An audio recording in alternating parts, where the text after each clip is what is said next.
নমস্কাৰ বন্ধু বান্ধৱীসকল, পূজা গাইড অসম চেনেলটোলৈ আপোনালোকৰ স্বাগতম। আজি পোন প্ৰথমতে জয় শ্ৰী ৰাম নাম লৈ ভিডিঅ'টো আৰম্ভ কৰিবলৈ গৈ আছো। হিন্দু ধৰ্ম অনুসৰি 8জন এনেকুৱা ব্যক্তি আছে যিকেইজন কলিৰ যুগৰ শেষলৈকে জীয়াই থাকিব আৰু তেওঁলোককে অষ্ট চিৰঞ্জীৱী বুলি কোৱা হয়। তেওঁলোকৰ নাম হৈছে অশ্বত্থামা, ৰজা মহাবলী, বেদ ব্যাস, হনুমানজী, বিভীষণ, কৃপাচাৰ্য, পৰশুৰাম আৰু ঋষি মাৰ্কেন্দ্ৰিয়।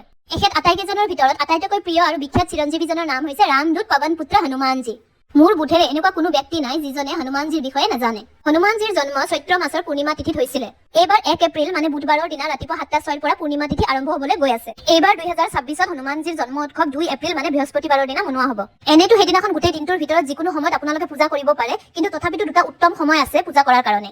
2 এপ্ৰিল বৃহস্পতিবাৰৰ দিনা পূজা কৰাৰ উত্তম সময়খিনি হ'ব ৰাতিপুৱা 6:10 পৰা 7:46 লৈকে আৰু সন্ধিয়াৰ সময়খিনি হ'ব 6:39 পৰা 8:06 লৈকে। হনুমানজীৰ জন্ম উৎসৱৰ দিনাখন ৰাতিপুৱা সোনকালে উঠি গা পা ধুই শুদ্ধ কাপোৰ পিন্ধিব লাগে আৰু চেষ্টা কৰিব যে সেইদিনাখন ৰঙা ৰঙৰ কাপোৰ আপোনালোকে পিন্ধে। তাৰ পিছত ভাল এখন আসন পাৰি লৈ প্ৰভুৰ সন্মুখত বহি প্ৰভুৰ পূজা অৰ্চনা কৰিব লাগে।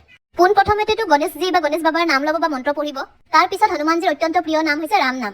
ৰামজীৰ নাম সেইদিনাখন যিমান পাৰে সিমান ল'বলৈ চেষ্টা কৰিব।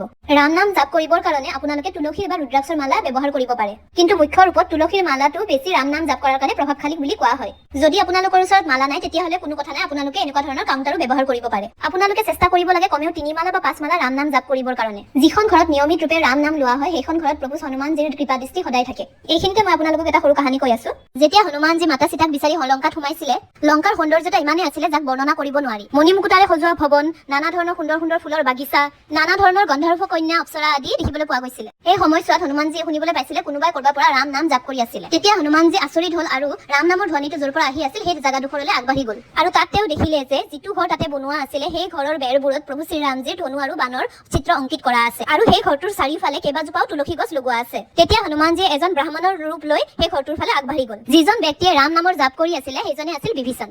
আৰু তেতিয়াই বিভীষণে হনুমানজীক মাতা সীতাক ৰখা জাগাডোখৰৰ বিষয়ে কৈছিলে। আৰু আগলৈকে যেতিয়া ৰাৱণৰ মৃত্যু হ'ল তেতিয়া প্ৰভু শ্ৰীৰামে বিভীষণক লংকাৰ ৰজা ঘোষিত কৰিছিলে। নিয়মিত ৰূপে ৰাম নাম জাপ কৰাজনৰ ওপৰত হনুমানজীৰ দৃষ্টি পৰিবই আৰু এটা সময়ত হনুমানজী আৰু প্ৰভু শ্ৰীৰামজীৰ কৃপাত সেই মানুহজনে সফলতা প্ৰাপ্ত কৰিবলৈ আৰম্ভ কৰে। আপোনালোকে একো নকৰিলেও ডেইলি 10 বা 15 মিনিটৰ কাৰণে যদি ৰাম নাম লোৱা ষ্টাৰ্ট কৰে, তেতিয়া লাহে লাহে কেইদিনমান পিছত আপোনালোকে অনুভৱ কৰিব যে আপোনাৰ লগত কোনোবা এজন আছে যিজনে আপোনাক প্ৰত্যেক ক্ষণতে ৰক্ষা কৰি আছে। যেনেকুৱাই পৰিস্থিতি নহওক আপোনালোকৰ ভিতৰৰ পৰা ভয় নোহোৱা হ'ব, আপোনালোকৰ আত্মবিশ্বাস বাঢ়িব, আপোনালোকৰ জীৱনৰ পৰা নকাৰাত্মক ব্যক্তিবোৰ লাহে লাহে নোহোৱা হ'ব ধৰিব আৰু চবতকে ডাঙৰ বস্তুটো হৈছে আমাৰ শৰীৰৰ ভিতৰৰ পৰাও নকাৰাত্মকতা নোহোৱা হ'বলৈ আৰম্ভ হয় আৰু আমাৰ ভাৱধাৰা আদিবোৰো শুদ্ধ হ'বলৈ আৰম্ভ হয়। এতিয়া ক'বলৈ গৈ আছো হনুমান জন্মোৎসৱৰ দিনা ৰাম নাম লোৱা হোৱাৰ পিছত আপোনালোকে হনুমান চালিচা পাঠ কৰিব, সংকট মোচন হনুমান অষ্টক পাঠ কৰিব আৰু হনুমান কৱচ পাঠ কৰিব পাৰে আৰু চেষ্টা কৰিব হনুমান চালিচাও আপোনালোকে কমেও 3 বাৰ পাঠ কৰে।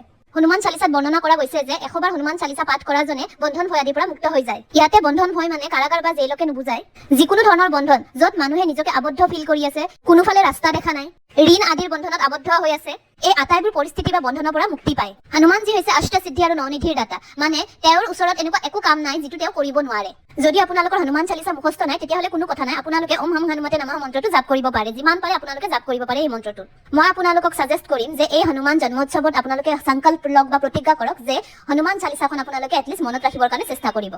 যিবোৰ ষ্টুডেণ্ট আছে সিহঁতে সফলতাৰ কাৰণে, যিবোৰ মানুহে বাহিৰত গৈ কাম কৰি আছে তেখেতৰ মানসিক আৰু শাৰীৰিক শক্তিৰ কাৰণে, যিবোৰ বেমাৰী মানুহ আছে সিহঁতৰ সুস্থ শৰীৰৰ কাৰণে, যিবোৰ নকাৰাত্মক শক্তিৰ দ্বাৰা পীড়িত হৈ আছে সিহঁতে সকাৰাত্মকতাৰ কাৰণে, এই আটাইবোৰ বেমাৰৰ নিবাৰণ হ'ল হনুমান চালিচা। মই এই ভিডিঅ'টোৰ জৰিয়তে মাক বাপেকসকলক অনুৰোধ কৰিছো যে নিজৰ নিজৰ ল'ৰা ছোৱালীক সৰুৰে পৰা হনুমান চালিচা শিকাবলৈ চেষ্টা কৰিব লাগে। চালিচা নিশিকালেও এটা নাম জাপ কৰা শিকাব লাগে।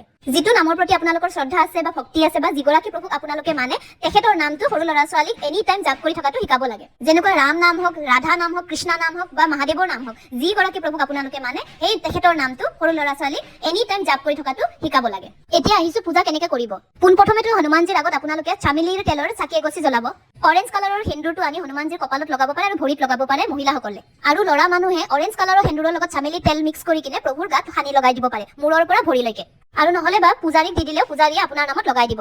ইয়াকে হিন্দীত সিন্দুৰ কা চোলা চঢ়ানা বুলি কয়। শেষত পূজাৰীয়ে যেতিয়া প্ৰভুক চফা চফা কৰাৰ সময়ত সেন্দুৰখিনি আঁতৰাই দিয়ে, সেই সেন্দুৰখিনি আপোনালোকে ঘৰত লৈ আহি টকা পইচা ৰখা জাগাত ৰাখিব পাৰে, ঘৰৰ দৰ্জাৰ সন্মুখত লগাই দিব পাৰে, নহলে বা মন্দিৰত ৰাখিব পাৰে আৰু যেতিয়া আপোনালোকৰ কিবা মহত্বপূৰ্ণ কাম থাকে তেতিয়া আপোনালোকে ব্যৱহাৰ কৰিব পাৰে। ইয়াতে মই আটাইবোৰকে ক'ব বিচাৰিছো, পুৰুষ হওক বা মহিলা হওক, যেতিয়া আপোনালোকে হনুমানজী পূজা কৰে তেতিয়া আপোনালোকে হনুমানজীৰ লগত কিবা এটা সম্পৰ্ক বনাই ল'ব লাগে। যেনে উদাহৰণস্বৰূপে দাদা, সৰু ভাইটি, বন্ধু, গুৰু নহলে বা পুত্ৰ হিচাপে আপোনালোকে সম্পৰ্ক বনাই ল'ব পাৰে। হনুমানজীৰ প্ৰিয় ভোগ হৈছে গুড়, বুট, বুন্দিৰ লাড্ডু, ক্ষীৰ আৰু মিঠা পান। আপোনালোকৰ যদি এনেকুৱা কিবা কাম আছে যিটো বহুত দিনৰ পৰা হোৱা নাই, তেতিয়াহ'লে মংগলবাৰ বা শনিবাৰৰ দিনা হনুমান মন্দিৰত গৈ হনুমানজীৰ আগত এখন মিঠা পান ৰাখি আপোনালোকে ক'ব, হে প্ৰভু, মোৰ এই কামটো কৰাই দিয়ক, আপোনাৰ সন্মুখত এই মিঠা পানখন ৰাখিছোঁ, কৃপা আপুনি গ্ৰহণ কৰিব। ধ্যান ৰাখিব যে যিটো কামৰ কাৰণে আপুনি পানখন ৰাখিব সেইটোত যাতে বেলেগৰ কাৰো অহিত নহয়। আৰু এটা কথা ধ্যান দিব, প্ৰভুক যিহৰে ভোগ নলগাওক কিয় প্ৰসাদৰ ওপৰত বা ভোগৰ ওপৰত তুলসী পাত এখিলা ৰাখিব নাপাহৰিব। আটাইবোৰ পূজা পাঠ কৰা হোৱাৰ পিছত প্ৰভু শ্ৰীৰাম স্তুতি বা শ্ৰীৰাম নাম জাপ কৰিব নাপাহৰিব। একদম সৰল উপায়েৰে যদি আপুনি হনুমানজীক ইমপ্ৰেছ কৰিব বিচাৰিছে, তেতিয়াহ'লে ৰাম নাম লোৱাটো অনিবাৰ্য। এনি টাইম আপোনালোকে ৰাম নাম লওক, প্ৰভু এনেই ইমপ্ৰেছ হৈ যাব। আৰু লাহে লাহে প্ৰভুৱে আপোনাক ৰাস্তা দেখাব যে কেনেকৈ তেওঁৰ ভক্তি কৰিব লাগে, বা যেনেকৈ আপুনি সুন্দৰকান পঢ়িব ষ্টাৰ্ট কৰিব নিজে নিজে, কেনেকৈ আপুনি হনুমান চালিচা পাঠ কৰিব, ৰাম স্তুতি পাঠ কৰিব, ৰাম কৱচ পাঠ কৰিব, হনুমান বাহুক, এইবোৰ আটাইবোৰ নিজে নিজে আপোনাৰ গাত সোমাই যাব যে কেনেকৈ আপোনালোকে পাঠ কৰিব, কেনেকৈ পূজা কৰিব, কেনেকৈ ভক্তি কৰিব। তাৰে কাৰণে প্ৰভুৱে নিজে ৰাস্তা দেখুৱাব। তেতিয়াহ'লে আজিৰ ভিডিঅ'টো সামৰিছোঁ। আজিৰ ভিডিঅ'টো বহুত দীঘলীয়া হ'ল বাৰু। মই আপোনালোকক অনুৰোধ কৰিছোঁ, মোৰ এই ভিডিঅ'টো আপোনালোকে যিমান পাৰে শ্বেয়াৰ কৰিব, লাইক এণ্ড ছাবস্ক্ৰাইব কৰিব। প্ৰভুৱে আটাইবোৰকে বলবুদ্ধি বিদ্যা দিয়ক, ভক্তি দিয়ক, তাৰে কামনাৰে জয় শ্ৰীৰামকৈ ভিডিঅ'টো সামৰিছোঁ। জয় শ্ৰীৰাম।